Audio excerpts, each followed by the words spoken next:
Most corporate disasters happen somewhere nobody expected. A lab accident in an industrial zone, a containment failure at a remote research site, something going wrong far enough from the center of power that the company has time to manage the story before the world finds out what actually happened. The Claimfield outbreak was different. It didn't happen somewhere remote. It didn't happen in a test facility or an underground lab hidden from public view. It happened in Horzine's own city, Claimfield, Nevada.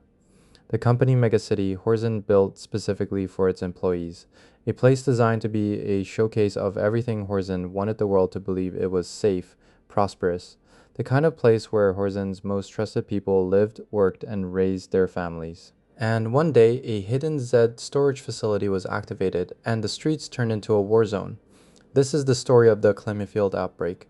What happened, what it revealed about Horzine that the company has been trying to bury ever since, and why a man named Masterson III lost everything because of it despite not causing any of it. If you're new to this series and have never played the game, you don't need any prior knowledge to follow this. Let's get into it. First, you need to understand what Clamefield actually was, because the nature of the city is what makes what happened there so significant. Clamefield. Nevada sits roughly 70 miles from where Nightfall built its stronghold. Cordelia chose that location specifically because of its distance from Horzine's headquarters. Close enough to act, far enough to stay hidden. And Horzine's headquarters being in Claimfield tells you everything about this place. This is not a town that happened to have a Horzine presence. This is a city that Horzine built, named almost certainly after the Claimley family whose founder started the company and whose granddaughter is now trying to destroy it. The architecture of Claimfield is cold and corporate by design, oppressive, deliberately bleak in the way that only a company with total control over every detail of its own city could make it.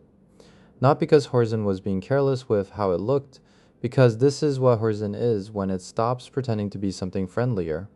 The residents are Horzine employees, their families, people who accepted or stopped questioning what the company they worked for actually was. There's a park called Claimfield Park, a market called C&V Market, employee residential towers where the company's workforce goes home at night, a bank of Horzine, green space and zip lines and corporate-approved leisure, a functioning city, full of real people living real lives, people who had no idea what was stored underneath where they lived, a hidden Z storage facility. That is the official description of what caused the Claimfield outbreak. A hidden Z storage facility was inexplicably activated. The streets became a war zone. Horzine's own security force attempted an evacuation and failed before Nightfall was called in to finish the job. Now stop and let that actually land for a second. Horzine built a city for its employees, designed and controlled every inch of it. And underneath that city, underneath the park and the market and the residential towers, it stored Zeds. Not in a remote research facility, not somewhere isolated from civilian life. Directly beneath the homes of the people who trusted Horzine enough to build their entire lives around working for it. The company that presents itself to the world as the solution to the Z crisis was running a hidden Z containment operation underneath its own workforce's neighborhood without telling a single one of them. That is the first thing the Claimfield outbreak revealed about Horzine. The second thing is what the word inexplicably is actually hiding. Inexplicably activated, not accidentally activated. Not due to a known systems failure, inexplicably, as in nobody has explained it. Nobody has provided an official account of why the facility opened. Whether it was a malfunction, whether it was deliberate, whether someone inside Horzine made a conscious decision to unleash what was stored there on the streets of their own headquarters city. The game sends Nightfall to Claimfield with two objectives: clear the Z threat, and if possible find out who unleashed them and why. That second objective is the whole story, because a corporation with Horzine's resources and its total control over Claimfield should not have a Z outbreak it cannot explain. Horzine knows everything that happens inside that city. It built the city, it runs the city. It owns the bank and the market and the residential towers, and presumably every security camera and access system in between. If a hidden Z storage facility activated and Horzine genuinely has no idea why, that means the company's security and oversight of its own most dangerous assets is catastrophically inadequate.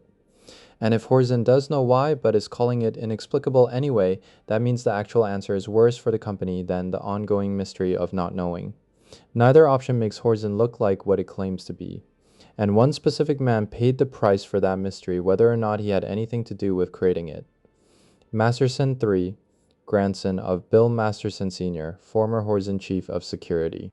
The chief of security for a corporation that stores bioengineered monsters underneath its own cities is not a standard security job.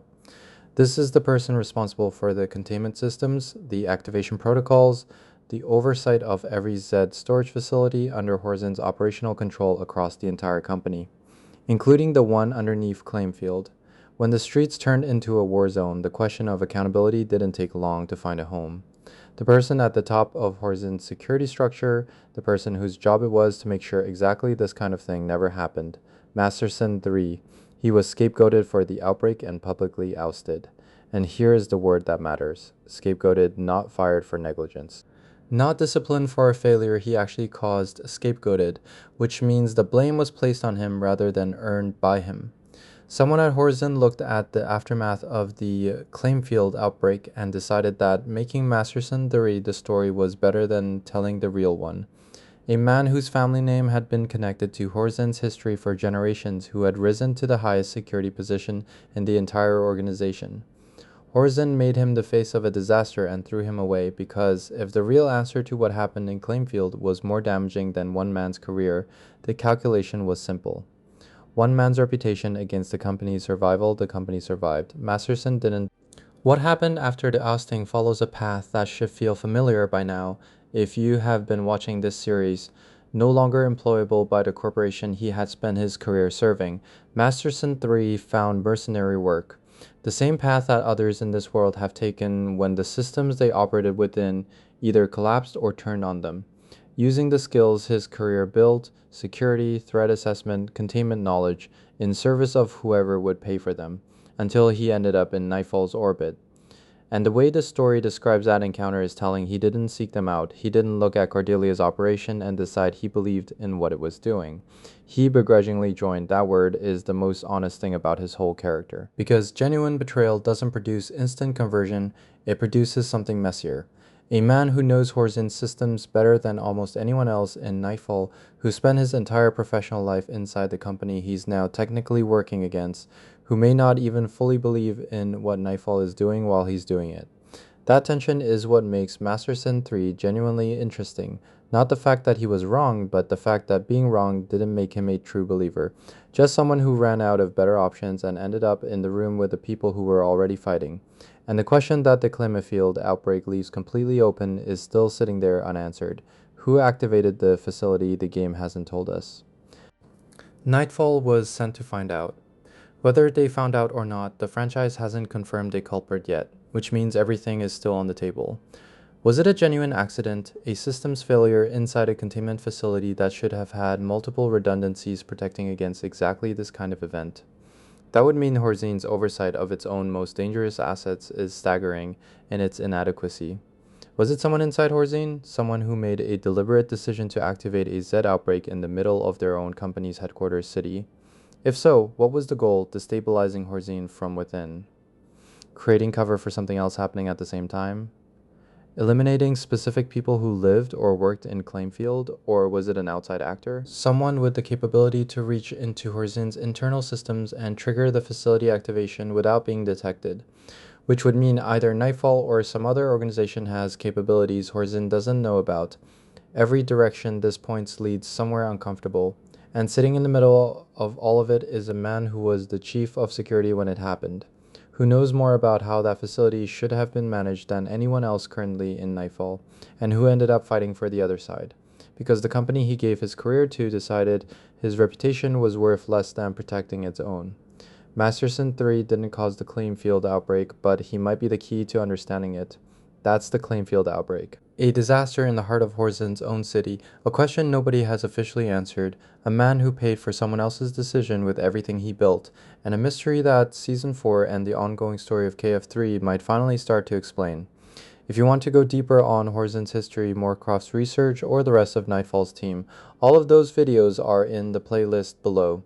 You don't need to have played the game to follow any of it. Subscribe so you don't miss what's coming next. Season 4 is on the way, and this story is only going to get bigger. And drop a comment. Who do you think activated the Claimfield facility? Because the game is pointing at someone without naming them yet. Tell me what you think.